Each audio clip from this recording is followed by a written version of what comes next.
심리학 편지 파트 3 독서 심리학 27 나와의 대화. 내 안에 나는 자아입니다. 자아를 잃어버린 현대인들이 많습니다. 자아를 잃어버리고 살아가는 사람들은 생각은 세상에 따라가려 하지만 반대로 마음은 느려집니다. 심리학에는 레드퀸 효과라는 것이 있습니다. 레드퀸이라는 용어는 1865년 영국 옥스퍼드 크라이스트 처치 대학 수학 교수였던 루이스 캐럴의 유명 소설 작품인 이상한 나라의 앨리스의 후속 작품 거울을 통하여에 등장하는 여왕 인물입니다. 이 레드퀸과 주인공인 앨리스는 숲을 미치도록 죽을 만큼 열심히 달려보지만 아무리 달려도 제자리 걸음인 것처럼 느껴 이렇게 말합니다. 이렇게 열심히 뛰는데 왜 앞으로 가지 않나요? 이 물음에 레드퀸 여왕은 이렇게 대답합니다. 바보야, 그건 당연한 거야. 최선을 다해 뛰어야 제자리에 머무는 거야. 앞으로 나아가려면 지금보다 최소한 2배 이상 빨리 뛰어야 돼. 이런 시각이 발전돼 이 용어는 생물학과 경제학뿐만 아니라 심리학에서도 사용하게 됐습니다. 엄마 가면을 쓰고 아빠 가면을 쓰고서 바쁘게 살아가면서 늘 사회적 문화 현상과 흐름에 있어서 뒤처지지 않기 위해 경제적으로나 정신적으로 항상 긴장하며 쫓기는 삶을 살아갈 수밖에 없습니다. 그러다 보면 생활이 빨라집니다. 하지만 마음은 느려집니다. 생활과 마음의 어긋난 속도 속에 길을 잃어버린 상황에서는 혼란이 오게 됩니다.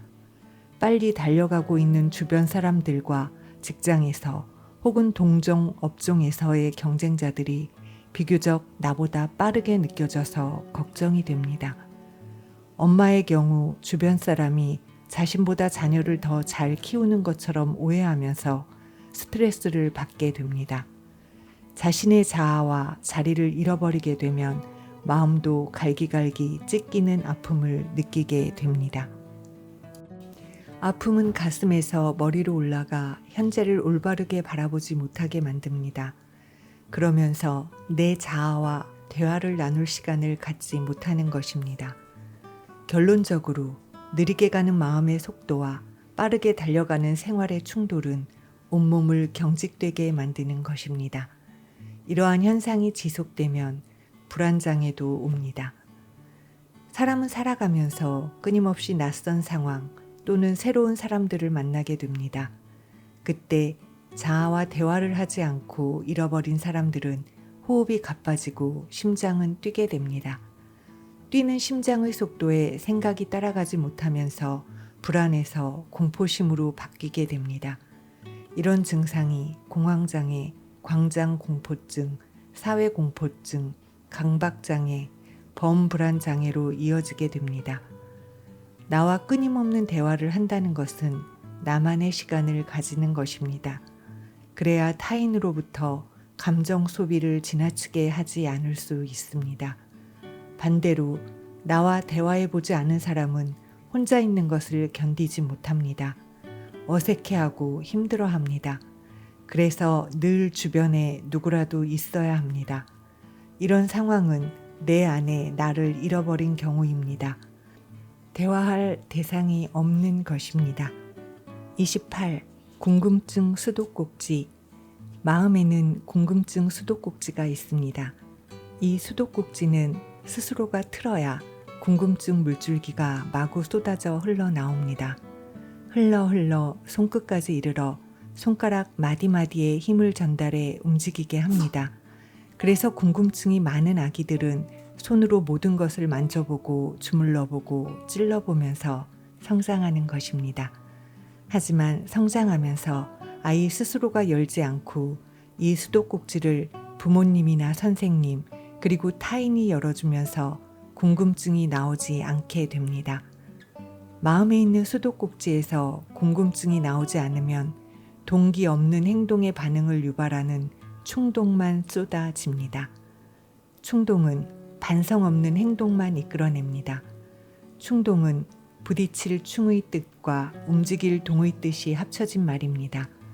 충동이 흘러나와 손끝에 다다르는 과정에서 마음속 벽면을 멍들게 만듭니다. 충동은 마음속에서 물이 흐르듯 자연스럽게 흐르지 않습니다. 마음을 움직이는 많은 감정들이 서로 부딪히고 뒤얽히면서 손끝으로 달려가기 때문에 거칠고 어두운 행동을 유발합니다.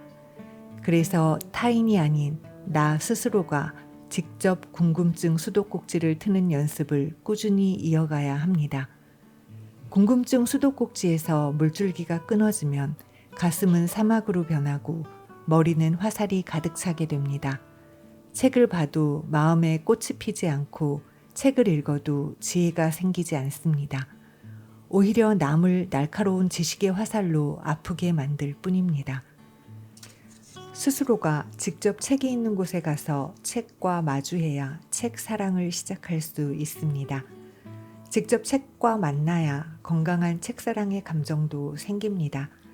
타인이 약속을 잡아주고 타인이 추천해서 만나게 되는 책은 아무리 좋은 책이라도 무언가 답답하고 나중에 그 책과 헤어질 때 스스로에 대한 반성이 없이 남 탓만 하는 습관이 형성됩니다. 남 탓을 심리학에서 투사라고 합니다. 그래서 투사하지 않기 위해서라도 남이 읽으라고 추천해주는 책보다는 스스로가 선택해서 읽는 책이 중요합니다. 직접 선택한 책을 읽는 사람은 투사를 하지 않습니다. 투사는 영어 어원으로 보면 앞으로의 뜻과 던지다의 뜻이 합쳐진 말입니다. 자신에게 던지는 것이 아니라 자신 앞에 있는 대상에게 부정적 감정을 던져 넣기 때문에 내가 아픈 것이 아니라 남이 아파야 하는 것입니다. 투사는 손으로 던질 투와 온몸을 집중하여 화살을 쏠 사가 합쳐져서 만들어진 것입니다. 다시 말하면 온몸을 집중해서 마음의 화살을 손으로 던지기도 하고 화살로 쏘기도 하는 것이 바로 투사의 뜻입니다. 마음의 화살을 던지고 쏘려면 목표물이 필요합니다. 이 목표물은 나 자신이 아니라 나를 제외한 타인이나 대상이 됩니다. 우리 자녀들의 환경을 보면 집안의 온통 엄마와 아빠 혹은 선생님들이 선택해서 반듯하게 꽂아놓은 책들로 가득히 차 있습니다. 아이들 스스로 선택해서 읽어가며 채워진 책장이 아닙니다. 이런 상황에서는 아이들의 가슴 속에는 흘러야 할 궁금증의 물이 말라버립니다. 흘러갈 물이 없으면 생각의 물줄기도 끊어지는 것입니다. 그래서 사막으로 변한 마음에는 뾰족하고 위험한 것들이 많이 존재합니다. 사막을 보러 오는 타인에게 비와 그늘을 제공하지 않습니다. 오직 위험한 화살과 정갈을 보내서 아프게 만듭니다. 그래서 사막 자신이 아프지 않은 것처럼 오해를 합니다. 이것이 투사입니다. 자신이 아프지 않으려고 타인을 아프게 하는 것입니다. 이것이 시스템으로 자리 잡으면 합리화를 형성합니다. 이렇게 말하면서 사막은 원래 그래. 본능적으로 자기 방어 메커니즘을 갖춘 것입니다. 책을 스스로 고르지 못하고 집에 있는 수많은 책도 다시 잡지 못하게 만드는 무의식적인 마음의 적용 원리가 된 것입니다. 자녀들이 사춘기가 되어서 갑자기 잘 읽던 책도 손에 잡지 않습니다. 독서 자체를 싫어하는 모습을 드러냅니다. 이때 부모님들은 책 좀 읽어라. 쌓인 책들 전부 버려버릴 거다. 이렇게 강요하게 됩니다. 하지만 그 책들은 부모님이 읽었던 책이든가 아니면 어려서부터 읽어보라고 하나씩 사서 모은 벽지와 다를 바가 없는 책들 뿐입니다. 그래서 사춘기 자녀들은 이렇게 방어합니다. 그만해 엄마. 책들도 평생 저렇게 서서 벌 쏘고 있으면 힘들어. 그만 놔줘. 책의 종류는 두 가지가 있습니다. 책과 책입니다. 북은 책이라는 뜻 말고 예약하다라는 뜻이 있습니다. 그래서 젊은이들이 술과 음악을 함께 즐기는 공간인 클럽에서 다른 사람들이 먼저 만나기 전에 미리 이성을 예약하는 것을 부킹이라고 합니다. 이처럼 책도 읽어야 할 미리 예약된 책을 바로 북이라고 합니다. 그래서 내가 아닌 타인이 골라준 책은 이미 정해져 있다는 이유만으로 흥미도가 떨어지고 독자가 쏟아놓을 마음이 닫혀서 궁금증이 흘러내리지 않습니다. 남이 고르고 추천해서 손에 쥔 책은 아무리 많이 읽어도 책입니다. 페이지 터너는 같은 책이지만 다른 의미입니다. 자기가 선택해서 읽고 시간에 옷을 벗고 몰입하게 되는 책을 말합니다. 밤을 새면서도 책 한 장 한 장을 넘기는 데 집중하고 책과 하나가 되는 것을 경험하게 됩니다. 이 책을 읽으면서 가장 먼저 하는 것이 바로 가슴속에 있는 궁금증 수도꼭지를 스스로 마음껏 틀어버립니다. 궁금증이 콸콸 쏟아져서 온 마음이 호기심의 바다로 변하게 됩니다. 이 바다에서 뇌는 낚시를 합니다. 건져 올린 대어들은 머리로 가서 파닥거리는 신선한 아이디어로 저장됩니다. 이 책이 쌓여갈수록 지식은 지혜로 바뀝니다. 부끄러움은 용기로 변하고 슬픔도 희망으로 바뀌고 적반하장의 태도가 반성의 단비로 변해 온몸을 촉촉히 적셔줍니다. 29. 마음 리모델링. 온몸을 손과 발로 들러싸고 감싸도 슬픔은 결국 새어나와 마음을 흔듭니다. 다시 흔들리는 마음을 두 손으로 잡아봐도 손이 떨려 눈을 질끈 감게 됩니다. 눈을 감으면 떨리는 손이 안 보일 것 같지만 더 크게 떨리는 나를 다시 봅니다. 흘러가도록 마음의 창을 열어두어야 아픔도 나갈 수 있습니다. 그래야 그 틈을 타서 희망도 들어옵니다. 창의 손잡이는 내 손가락 사이즈에 맞춰져 있어서 나만이 잡고 열어젖힐 수 있습니다. 슬픔은 내보내고 희망이 들어오는 흐름을 따라 마음도 계절을 맛볼 수 있습니다. 마음의 계절을 겨울에서 봄으로, 봄에서 여름으로 옮길 수 있는 방법 중에 하나가 바로 글자입니다. 어떤 글자를 마음의 문을 열고 안에다 놓아두느냐가 마음속 계절을 변화시키게 됩니다. 따뜻한 꽃 한 송이가 피게 되면 마음의 창을 통해 봄이 전달될 것입니다.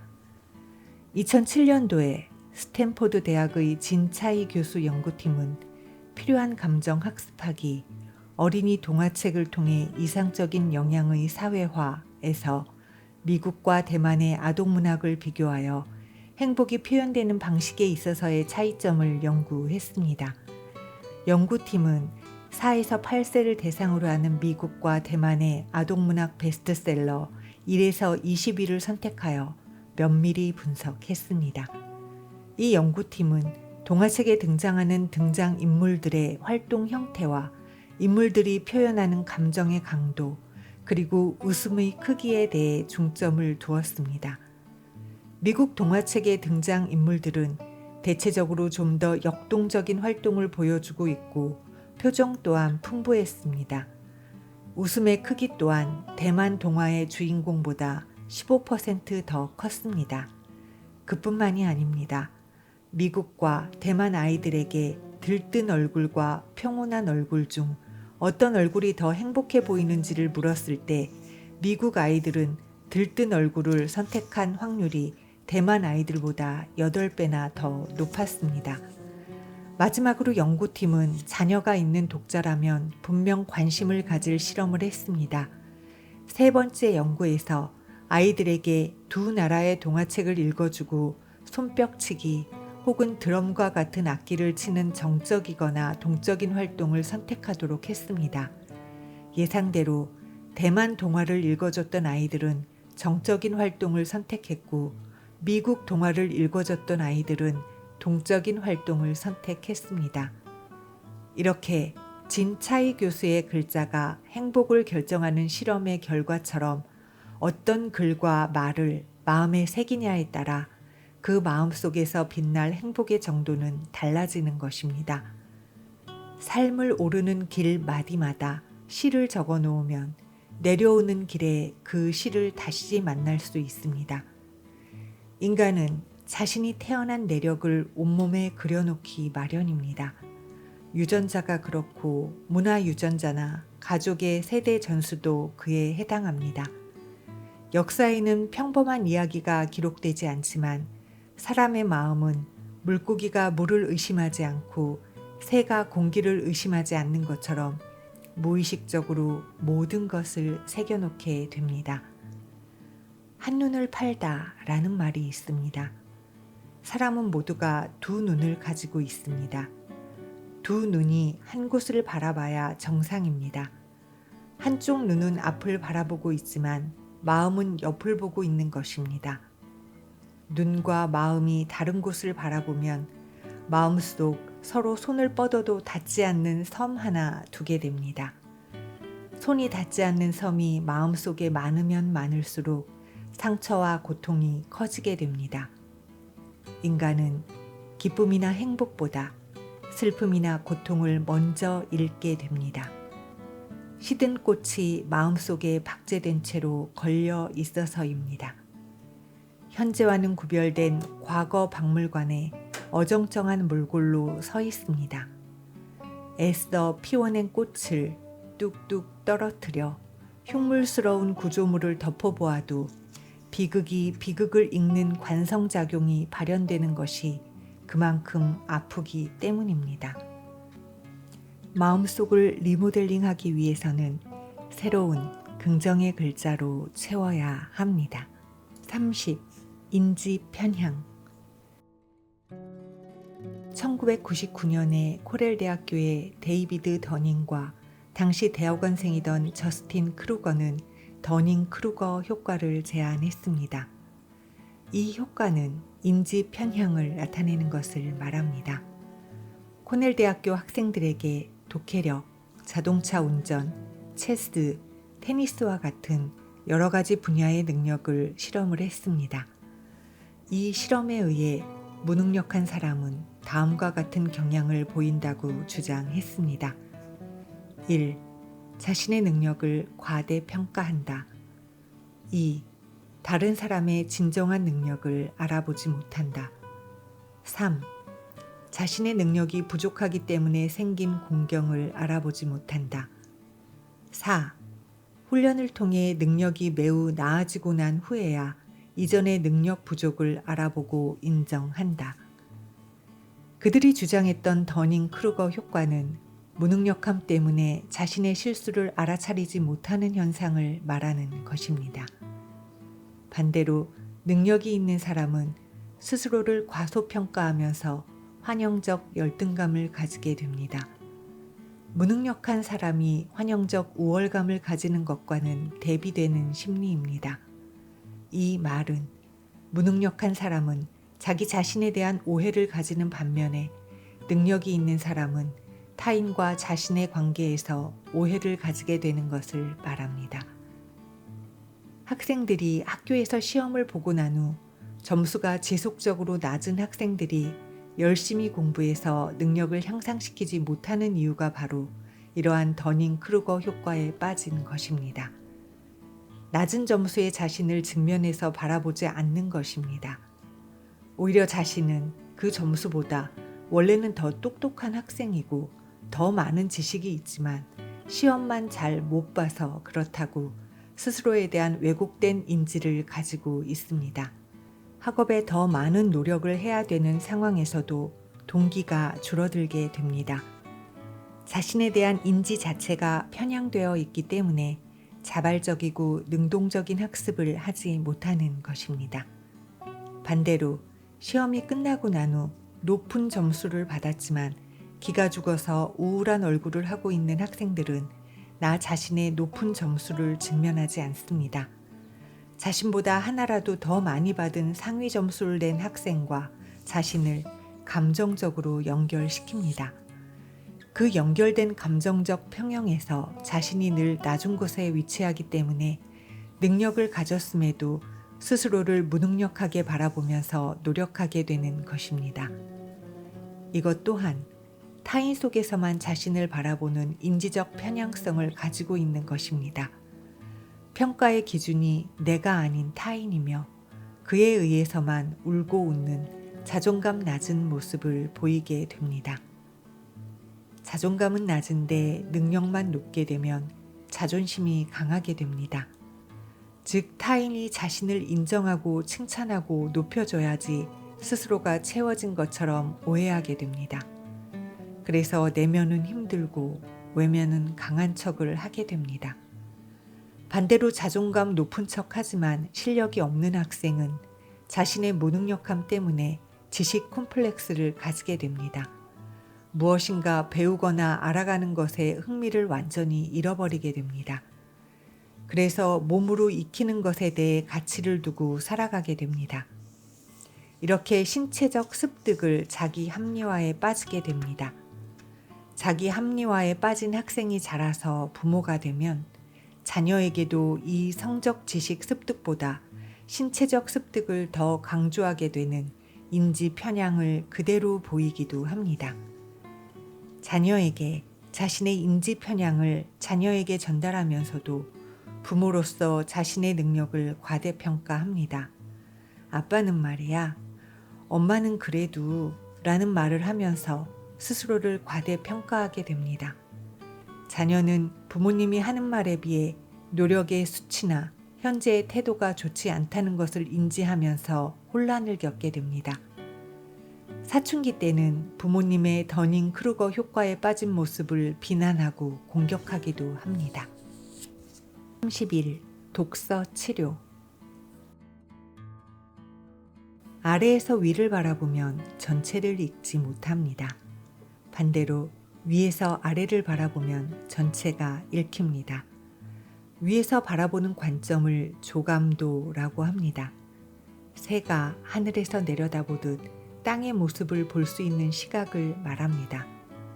1층에서는 1층만 보이고 위층에 대해서는 관심도 없고 바라보지도 못합니다.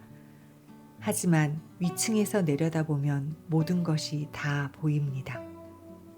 이처럼 책을 한 권씩 읽어나갈 때마다 지식과 지혜의 단계는 한 층씩 올라가게 됩니다. 몇 층에서 삶을 바라보느냐의 문제는 몇 권의 책을 읽고 소화했느냐의 문제입니다. 물론 책이 아닌 삶을 통해 경험하면서 위층으로 올라갈 수도 있습니다.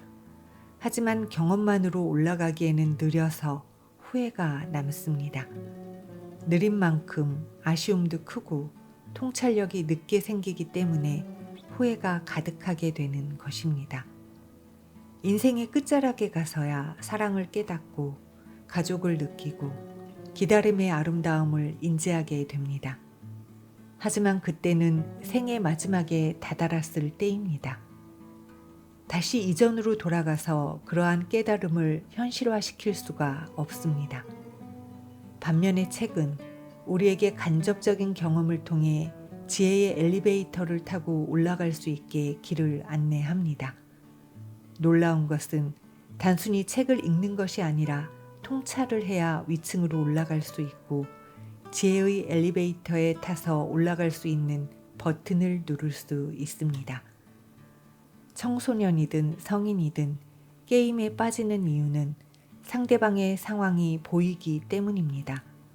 화면에 뜨는 상대와 나의 에너지가 숫자나 그림으로 나타나기 때문에 집중력이 흐려질 수가 없습니다. 하지만 책에 빠지지 않는 이유는 책의 지식이 나를 포함해 모든 사람들에게 어느 정도 흡수되었는지, 그리고 그 지식으로 인해 얼마나 지혜로워졌는지 알 수가 없기 때문입니다. 눈에 보이면 어떤 행동을 해야 할지 알기 때문에 동기도 형성됩니다.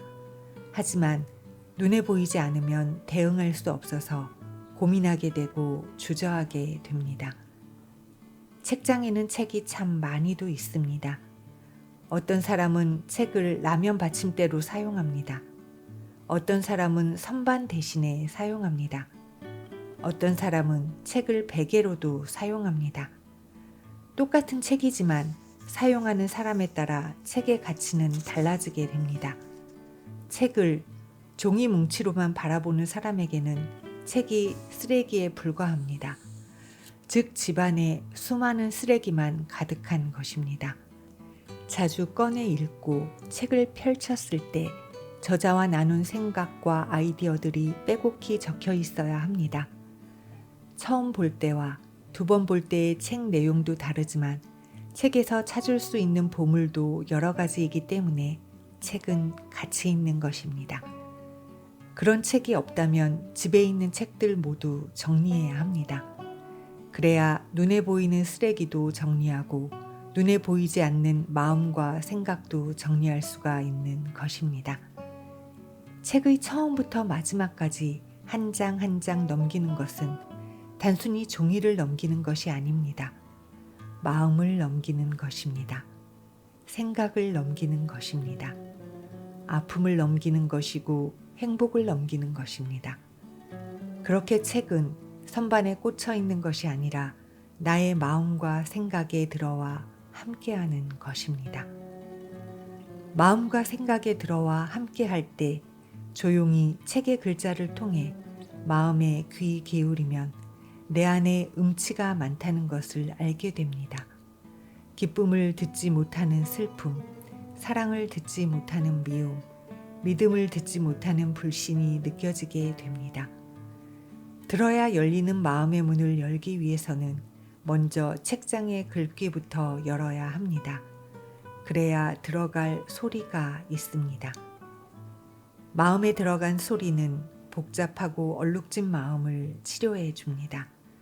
하지만 겉은 단순하고 속은 복잡한 글로는 절대 치료가 이루어지지 않습니다. 반대로 겉은 어렵고 복잡하지만 속이 단순한 글의 소리라야 생각도 마음도 치료가 됩니다.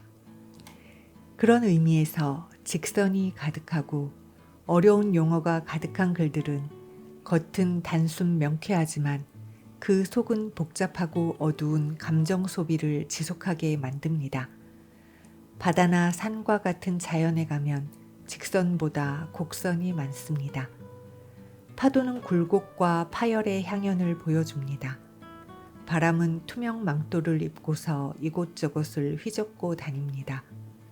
숲은 수많은 나무들을 품고 있어 엄마의 품처럼 사랑의 향기로 복잡한 마음을 씻어줍니다. 이처럼 쉽게 다가갈 수 있는 자연과 같은 책이 좋습니다. 그래서 숲과 같은 책 속에서 여행하는 것은 나를 치유하는 과정인 것입니다.